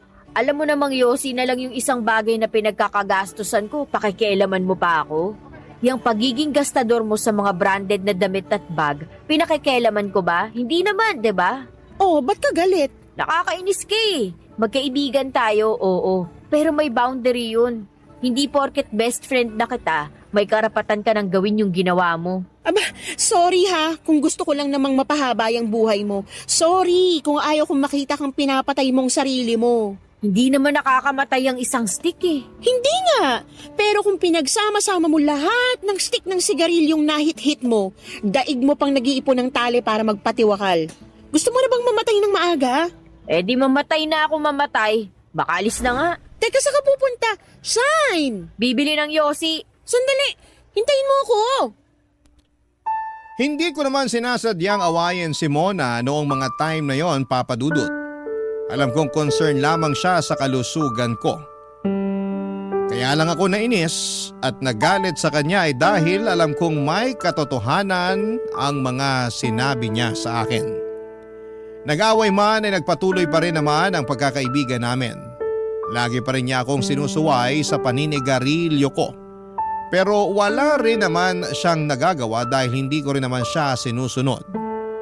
Papa Dudut, halos 1 taong ko ring hinayaan ang mga sintomas na yon sa katawan ko. Masyado ko nakatutok noon sa pagiging alipin ng salapi. Hindi ko na napansin pa na kailangan na rin pala ng atensyon ng katawan ko. Nagsimula akong makaramdam ng chest pains, maging ang ubo ko ay lumala ng lumala sa puntong kada ubo ko ay sumasakit na ang muscles sa bandang tiyan ko. Mas nahirapan din akong huminga at kaunting kibot lang ay para bang nauubusan ako ng hangin sa baga ko. Nagkaroon din ako ng kulay brown na plema na mas lalo kong kinabahala. Dahil sa hindi may paliwanag na nangyari sa akin, ay nagpa-check up na ako sa doktor. Kinunan ako ng x-ray at ilang lab test. Wala silang nakita sa resulta ng x-ray ko, pero noong sumailalim ako sa CT scan ay doon namin napag-alamang meron silang nakitang maliit na tumor sa lungs ko. Doon na kinumpirma ng doktor na meron akong stage 1 lung cancer. Papa Dudut. Barangay Love Stories. Barangay Love Stories. Ilang araw kong sinolo ang balitang natanggap ko, Papa Dudut. Hindi ako makapaniwala noon na sa edad na 31 ay meron akong cancer. Masyado pa akong bata at marami pa akong bagay na gustong gawin at abutin. Para bang ang malawak na future na matagal ko nang pinaplano ay biglang naputol. Hindi ko alam kung paano ko noon sasabihin ang masamang balita sa pamilya at kaibigan ko. Nahihiya akong tanggapin ang katotohanan dahil alam kong kasalanan ko rin naman ang mga nangyari. Ginawa kong kakampi sa buhay ang sigarilyo kahit na alam kong traidor ito. Usually kahit kapag ganoong meron akong pinagdadaanan, Yossi po ang unang bagay na hinahanap ko. Pero sa pagkakataong yun ay hindi ko magawang tignan ang natitirang kahan ng Yossi sa kwarto ko. Sa sobrang galit ko ay sinunog ko yon sa likod ng bahay at nangako ako sa sarili kong hindi na ako hahawak pa ng tabako. Totoo nga ang sinasabi nila na palaging nasa huli ang pagsisisi, Papa Dudut. Dahil sa nangyari ay napalayo ako sa mga taong nakapaligid sa akin. Agad napansin ni Mona ang pagiging mailap ko pero noong mga time na yon ay hindi ko pa kayang sabihin sa publiko ang dahilan kung bakit ako nagmumukmok. Binigyan ko na lamang ng ilang araw ang sarili ko para tanggapin ang katotohanan at saka ako nagplano kung ano ang mga sunod kong hakbang na kailangan kong gawin. Noong nag-sink in na sa isipan ko na may cancer ako ay saka lang ako naglakas loob na magkwento kay Mona, Papa Dudut.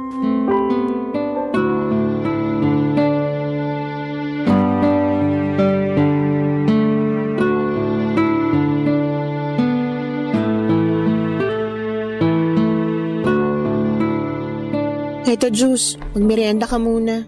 Salamat. Anong meron? Ba't bigla ka namang nakaalalang bumisita rito sa bahay? Wala, namiss lang kita. Asus, uutang ka no? Hindi ako uutang. Gusto lang talaga kitang makita. Kakalabas lang natin last weekend, miss mo na ako agad. Oo, sobra. Hoy, ikaw ba talaga si Shine? Ngayon lang kita nakitang naging ganito ah. Anong meron? Kabilugan ba ng buwan ngayon? Bakit bigla-bigla ka na lang nagiging sentimental? Sa tagal ng pagsasama natin, never mo pang inadmit sa akin na namimiss mo ko. Anong meron? Yung totoo. May natanggap akong balita nitong linggo lang. Anong klaseng balita? Galing ako sa ospital. Nagpa-check up na ako. Sinunod ko na yung gusto mong mangyari. O tapos? Ano yung findings? May cancer ako. Ano? Cancer? Anong klaseng cancer? Walahan mo kung ano. Huwag mong sabihing lung cancer. Tumpak, tama. Lung cancer nga. Alam ko sasabihin mo. Ito na pala ako sa kakayosi ko. Hindi! Ba't ko naman sasabihin yun? Oo, malakas kang magsigarilyo pero hindi ko naman gustong magkaroon ka ng ganitong klaseng sakit, no? Hindi ako matutuwa na sa ganito humantong ang lahat. Okay lang din naman kahit sabihin mo sa akin yun. Deserve ko naman. Hindi ako nakinig sa mga payo mo.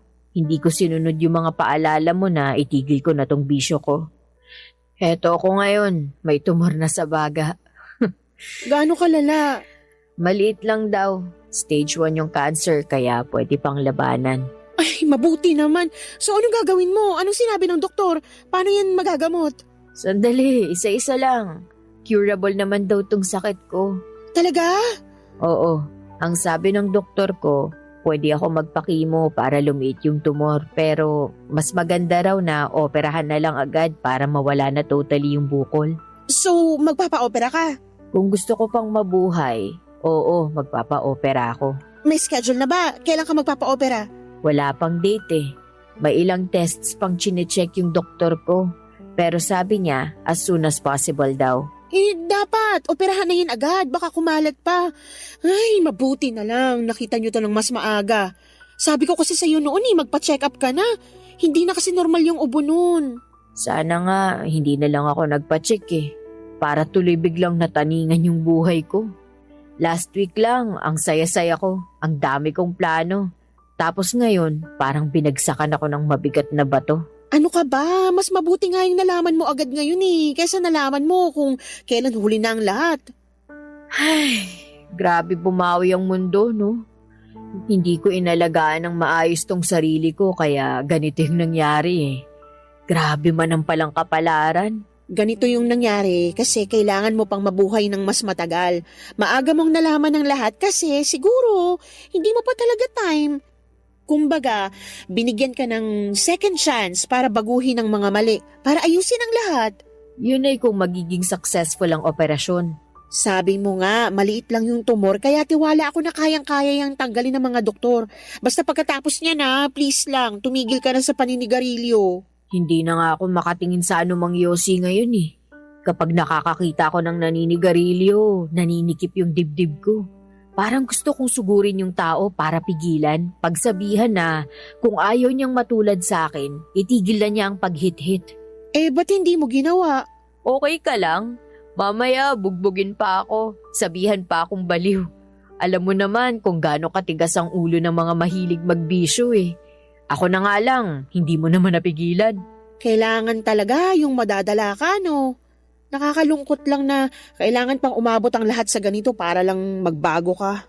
Kaya nga eh, mas matigas pa kasi sa bato tong ulo ko. Pero alam kong kaya mo tong labanan. Matapang ka eh. Araw-araw kitang ipagpapadalangin. Salamat. Mas pinili ko ang magpa-opera, Papa Dudut, para masiguradong tuluyan ng maaalis ang cancer sa katawan ko. Sa awa ng Diyos ay naging successful naman ang operasyon ko. Mabuti na lamang daw at maaga nilang na-diagnose ang sakit ko. Kung hindi, baka mas lumaki pa at may chance na kumalat pa ang tumor sa baga ko. Pagkatapos ng surgery ay ilang buwan din akong nagpagaling, Papa Dudut. Si Mona ang naging katuwang ko sa pagpapagaling at hindi niya ako pinabayaan sa healing journey ko. Nung makabalik ako sa dati ay doon ko lang sinimulan ang magbagong lifestyle, Papa Dudut. Nagsilbing eye-opener para sa akin ang mga nangyari. Para bang tinapik ako ng Panginoon at sinabihang kailangan ko nang baguhin ang pamumuhay ko, kaya iyon ang ginawa ko. Naging mapili ako sa pagkain, umiwas na ako sa mga matatamis, mamantika, matataba at mga processed na pagkain. Tubig at fresh juice na lamang din ang iniinom ko. Paminsan-minsan ay nagkakape ako pero sinusubukan ko na rin itong iwasan. Prutas at gulay ang mga pangunahing pagkain na pinagtutuunan ko ng pansin. Inalis ko na rin lahat ng bisyo sa sistema ko. Pati ang pagpupuyat ay hindi ko na rin ginawa pa. Sobrang natakot ako noon para sa buhay ko kaya lahat ng bagay na hindi ko noon binibigyang pansin ay pinahalagahan ko na noon. Mahirap i-take for granted ang buhay. Ang nakakalungkot ay saka mo na lang ito mapagtatanto kapag nasa bingit ka na ng kamatayan. Kaya naman sa panibagong buhay na ipinagkaloob sa akin ay pinahalagahan ko na ang pagkakataong yon, Papa Dudut.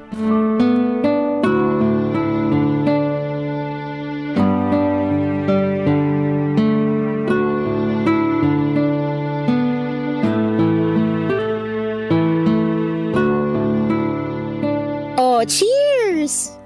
Cheers for more healthy years. Wait lang, nasa na yung tubig ko? Ay, oo nga pala, hindi ka na uminom ng alak. Oo, nagbagong buhay na tayo. Ikaw, magbago ka na rin. Huwag ka nang mag-inom. Baka mamaya, ikaw sumunod na magkasakit dyan. Huy, wag naman sana. Tsaka, occasional drinker lang naman ako. Iinom lang ako kapag may importanteng okasyon. Heto pala yung tubig ko. Game, cheers! Cheers! I-celebrate natin tong araw na to dahil 1 taong ka ng cancer-free. Congratulations! Salamat. Celebration din to ng bagong lifestyle ko. Akala ko mahihirapan akong isustain tong bagong buhay na to. Pero madali lang naman palang mabuhay ng healthy. Malakas yung motivation mo eh. Kung ayaw mong maulit yung nangyari sa'yo, talagang pipilitin mong magbago. Sadyang eye-opener lang talaga yung nangyari sa akin. Salamat pala na hindi mo ko iniwan the past year. Sinamahan mo ko sa laban ko. Para saan pa't naging magkaibigan tayo kung tatalikuran kita sa mga araw na kailangan mo ng suporta, 'di ba? Yung sinasabing walang iwanan sa hirap at ginhawa, hindi lang para sa mag-asawa yun, para rin yun sa mga magkakaibigan. Mabuti na lang talaga naging kaibigan kita. Kahit gaano kasama ugali ko, may nanatiling tao sa tabi ko. Ako lang din naman kasi nakakaintindi sa ugali mo eh. Ako lang yung nakakatagal. Sinabi mo pa. Pero may kailangan pa tayong i-celebrate ngayon. Ano? Kanina ko pa binabalandra sa iyo to eh, pero hindi mo napapansin. Tingnan mo tong nasa daliri ko. Bakit? Ano ba yan? Oh my gosh, Sing-Sing! Nag-propose na sa'yo yung boyfriend mo? Oo, engaged na kami! Congrats, Mona! Kailan pa? 2 days ago. Bakit ngayon ko lang to nalaman? 2 araw ka na palang engaged, hindi ko man lang alam? Wala namang nakakaalam eh. Ikaw pa lang yung pinagsabihan ko. Siyempre, sa'yo ko unang sasabihin. Mas nauna ka pa nga kaysa sa pamilya ko eh.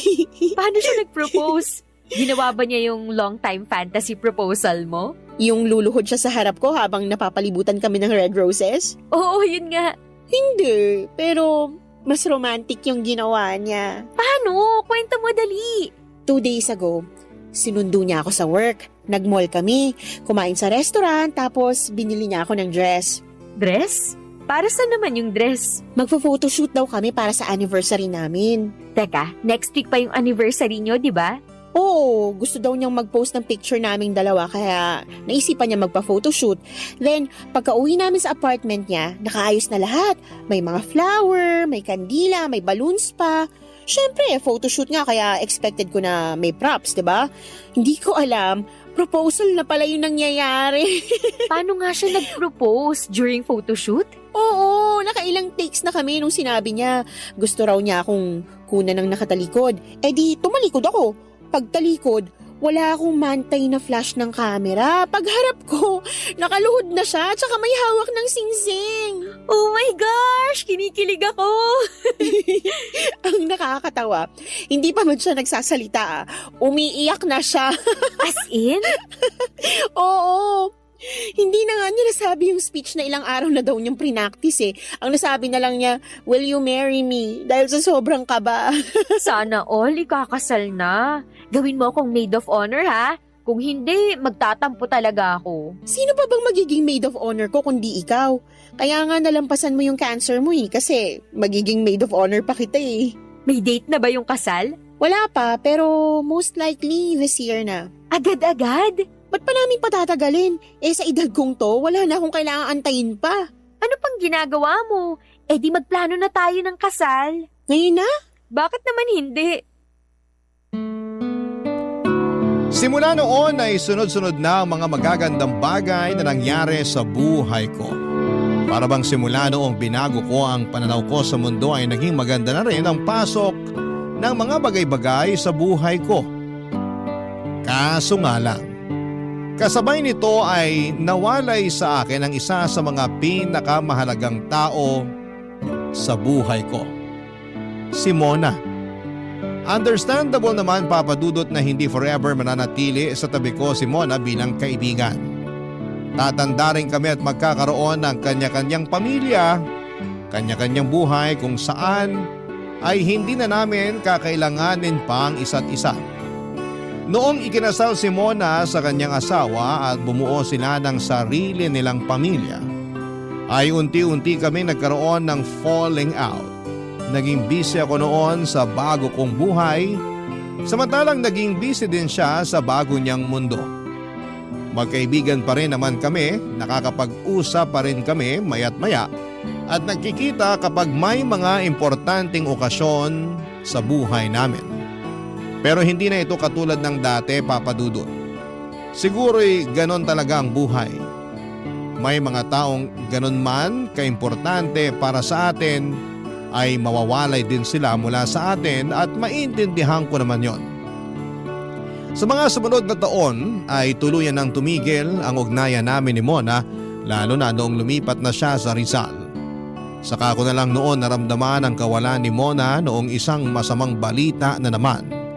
Ang biglang bumagsak mula sa buhay ko at wala akong kaibigan na matakbuhan noon.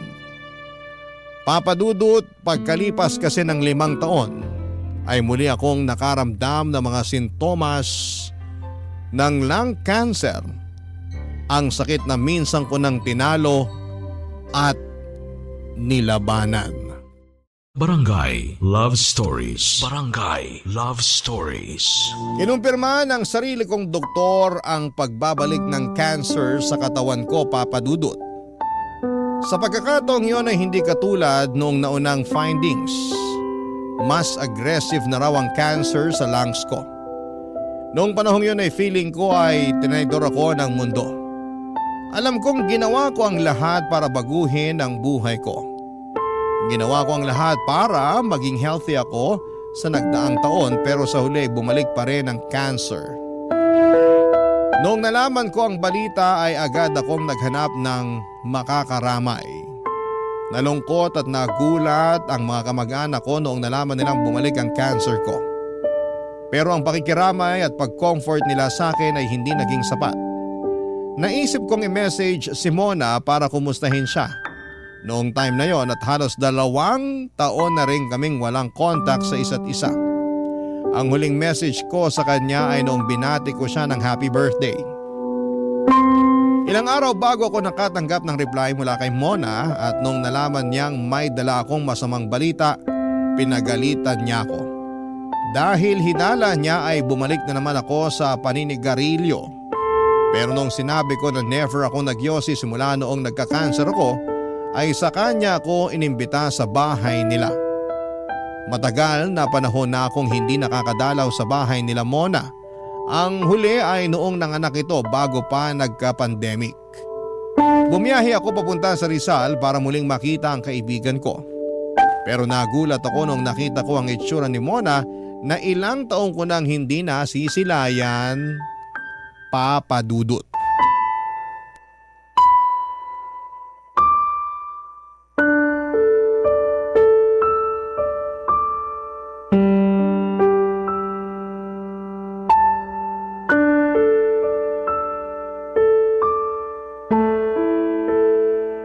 Mona, anong nangyari sa'yo? Paano ka nagkaganito? Nagpaikot yung ruleta ng kamalasan, sa akin tumama. Alam mo kung anong napanalunan ko? Cancer. Cervical cancer. Kailan pa to? 8 months ago. Ha? Ganun na katagal? Bakit hindi ka man lang nagsabi sa akin? Ang tagal na nating hindi nakakapag-usap. Paano ko sasabihin sa'yo? Ang ganda na ng buhay mo eh. Alam nga namang bigla-bigla na lang akong tatawag sa'yo. Hi Shine, kumusta ka na? Heto ako, may cancer na. Ang pangit naman na lalapit ako sa'yo kung kailan may malaki akong pinagdadaanan. Mas maganda na yun kaysa madatnan kita ng ganito. Buong akala ko, masaya na ang buhay mo. Nasa tahimik na kayo ng asawa mo. Tapos ganito makikita ko? Naghihirap ka nang wala ako? Ayoko maging pabigat sa buhay mo. Hindi ka magiging pabigat. Magkaibigan nga tayo, di ba? Magkasama sa hirap at ginhawa. Marami nang nagbago. Tumanda na tayo. Nagkaroon na tayo ng kanya-kanyang buhay. Hindi na tayo tulad ng dati. Ang payat mo na. Mas matanda ka ng tingnan kaysa sa lola ko. Ganun na ba kalala? Oo, kumain ka naman. Malapit nang lumabas yung mga buto sa katawan mo. Ang nipis na ng balat mo. Wala na. Sobrang nag-deteriorate na tong katawan ko eh. Lumaban ka. Cancer lang yan. Yung akin nga, nalabanan ko eh. Wala na to. Late stage na yung sakit ko eh. Tinaningan na nga ako ng doktor. Hindi totoo yung taning-taning na yan. Magtiwala ka sa Diyos. Milagro na lang ang magpapagaling sa akin. Na hindi imposibleng mangyari. Give up na ako. Nag-give up na rin tong katawan ko eh. Hindi mo man lang ba ako aantaying ikasal? Magiging maid of honor pa kita. Eh di maghanap ka na ng mapapangasawa mo ngayon habang buhay pa ako. Sira ulo ka. Bakit ako mag-a-adjust para sa'yo? Ikaw ang maghintay. Pahabain mo yung buhay mo para makita mo kung ikasal. Which is mukhang malabo na rin palang mangyari. Bakit? Wala ka na bang planong mag-asawa? Sayang yung jeans mo. May plano ako pero ang mundo mukhang wala ng plano para sa akin. Ano ibig mong sabihin? Nagpunta ako dito kasi kailangan ko ng kaibigan. Namiss kita eh. Teka, familiar tong eksenang to ah. Di ba nangyari na to dati? Yung bigla mo akong kinita kasi namimiss mo ko? Oo, nung nalaman kong may cancer ako. First time kong binanggit sa'yo na miss na kita. So bakit sinasabi mo ulit sa akin to? Bakit bigla-biglang na-miss mo na naman ako kahit hindi ka naman nagsasabi ng ganyan? Kasi nagbalik yung cancer mo na. Kaya ako nagpunta rito kasi kailangan ko ng kaibigang masasabihan. Anong nakakatawa? May cancer ka rin? Nabunot ka rin ng ruleta ng kamalasan? So pareho pala tayong minalas. Mukhang magkaibigan nga talaga tayo. Kung anong meron ka, dapat meron din ako. Gaya-gaya ka talaga eh. Hoy, ako yung nauna kaysa sayo, no? Nung sinabi kong walang iwanan sa hirap at ginhawa, hindi ko naman sinabing sundan mo ko agad kapag namatay ako. Gaga ka, lalabanan ko tong sakit ko, kaya dapat ikaw, lumaban ka rin. Ang saklap ng sinapit natin, no? Never kong na-imagine na sa ganitong paraan din pala matatapos ang lahat. Matagal pa ang katapusan natin. Masamang damo tayo pareho, di ba? Dinamay mo pa ako. Ikaw lang yung masamang damo, no? Eh di ako na. Dapat maging masamang damo ka na rin para matagal ka pang mamamatay. Kahit kailan talaga, wala ka pa rin pinagbago. Oo nga eh. Heto, may cancer pa rin. Parehas lang naman pala tayo. Dapat pala, kinumusta kita tapos kapag binalita mo sa aking may cancer ka ulit, ang isasagot ko, same. Lokaret, my gosh. Bakit natin ginagawang joke tong sakit na to? Kesa naman iyakan, tawanan na lang natin. Ganun na nga ang nangyari, tinawanan na lang namin ni Mona ang naging takbo ng buhay namin. Sa dami ng problemang pinagdaanan naming dalawa ay cancer pa talaga ang makakadali sa amin. Noong araw na yon ay imbes na maging malungkot dahil sa mga sakit namin ay nagbalik tanaw na lamang kami sa mga hindi malilimutang alaala naming dalawa bilang magkaibigan sa mga nagdaang taon. Papadudot, hindi siguro kayo maniniwala kung sasabihin ko sa inyong magkaaway kami dati ni Mona. High school lang kami noon at nasa magkaibang section. Nasa star section si Mona samantalang ako ay nasa pangalawa.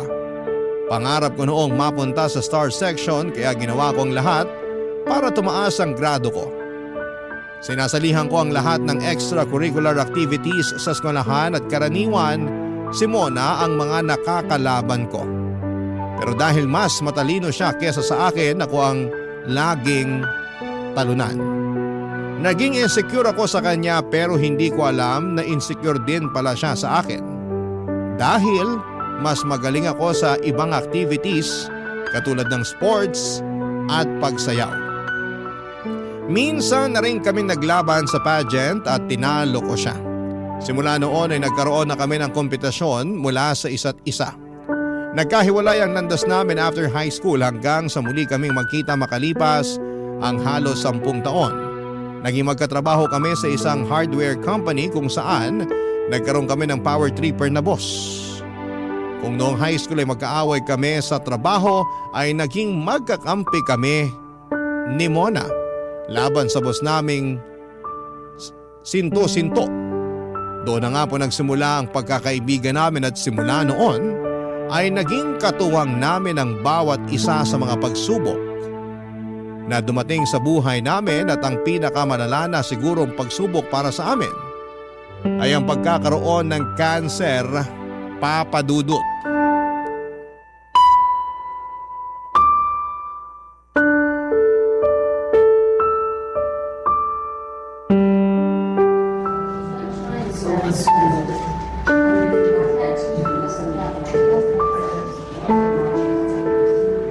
Mona, tulog ka na? Hindi pa. Pinapahinga ko lang tong mata ko. Sabihin mo lang kung gusto mong magpahinga para maiwan kita, hindi kita maabala. Huwag kang umalis. Araw-araw na nga ako nakahiga, pagpapahingahin mo pa ako. After nito, hindi na ako gigising pa kaya susulitin ko na tong natitirang oras ko. Gabi na rin kasi, dapat masunod natin yung oras ng pahinga mo. Pagbigyan mo na ako. Gusto ko magpuyat katulad ng dati nating ginagawa. Yung nagchichismisan tayo hanggang madaling araw? Oo. Gusto kong balikan yung mga araw na yun. Gusto ko na puro happy memories ang nasa utak ko bago ako mamatay. Ano bang gusto mong pagkwentuhan natin? Yung love life mo. Wala ka na ba talagang planong mag-asawa? Te, busy pa ako sa sakit ko. Wala akong time para sa love life na yan. Nakafocus ako ngayon sa baga ko, hindi sa puso. Sayang naman kung di ka makakapag-asawa. Mas sayang kung mamamatay na ako ngayon. Ano yun? Sasabayan kita? Oo, pero sabay nating tsikahin si San Pedro. Sira, parang ewan to. Tanda mo pa nung bata pa tayo, lagi tayo magkaribal sa school. Oo, ikaw laging nakakatapat ko sa lahat ng bagay. Ikaw yung laging nauuna. Ikaw yung laging nananalo. Lagi na lang. Feeling ko nga, dinadaya mo ako nun eh. Mas magaling lang talaga ako kaysa sa'yo. Natotoo naman. Tanggap ko naman na yun. Pati nga sa buhay, ikaw rin mauuna eh. Ayaw mo talagang magpatalo, no? Ako unang nagkasakit, pero ikaw unang mawawala. Ano kaya yun? Ganun talaga. At least, kapag nawala na ako, wala ka nang magiging karibal sa buhay. Hindi naman nakaribal ang turing ko sa'yo ngayon eh.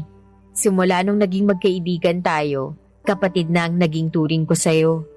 Yung mga eksena natin nung bata tayo, yun yung nagbigay ng spice sa pagkakaibigan natin. Malaking pinapasalamat ko sa Diyos kasi nauwi yung tunggalian natin sa pagkakaibigan. Isa ka sa mga tao sa buhay ko na hindi ko makakalimutan.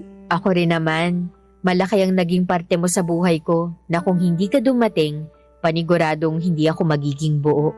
Akala ko nga noon haabot tayo ng senior tapos ang gagawin na lang natin sa buhay magchismisan kapag pareho na tayong kulubot at namumuti ng buhok. Ang saklap ng buhay natin, no? Ang daya. Parang hindi man lang tayo aabot ng 50. Ito yung nakatadhana para sa atin eh. Tatanggapin na lang ba natin tong kapalaran nating to? Ako tanggap ko na. Matagal ko nang tinanggap na anumang oras, mamamaalam na ako sa mundong to. Ikaw, malakas ka pa. Kaya mo pang lumaban. Sa ngayon, kaya ko pa kasi malakas pa ako. Pero paano sa mga susunod na araw, na buwan? Di ko nga alam kung aabot pa ba ako sa susunod na taon eh. Masamang damo ka, diba? Masamang damo na nalalanta na.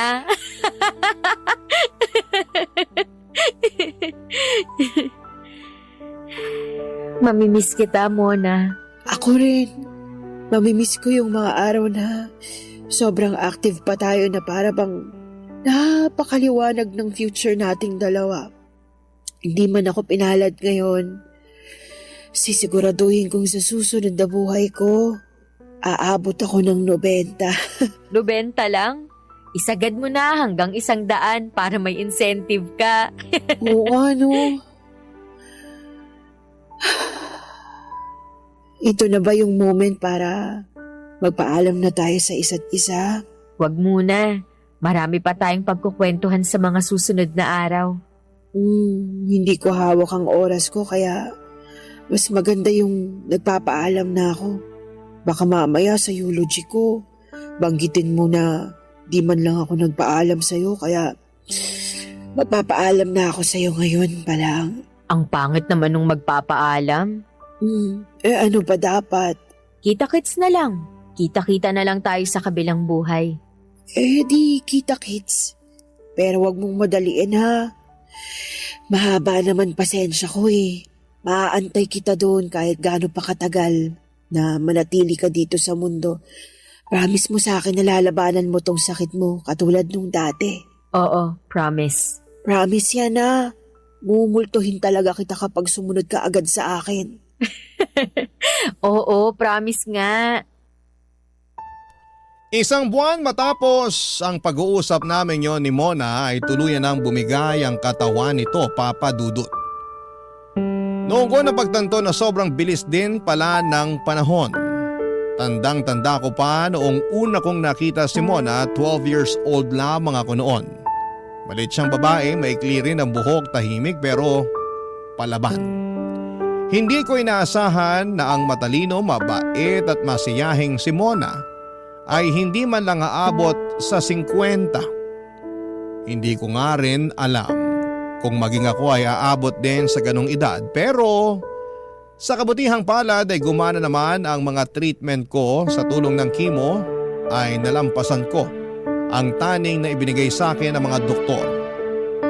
Pero sa kabila ng magandang balita ay ramdam ko na noon ang panghihina ng katawan ko.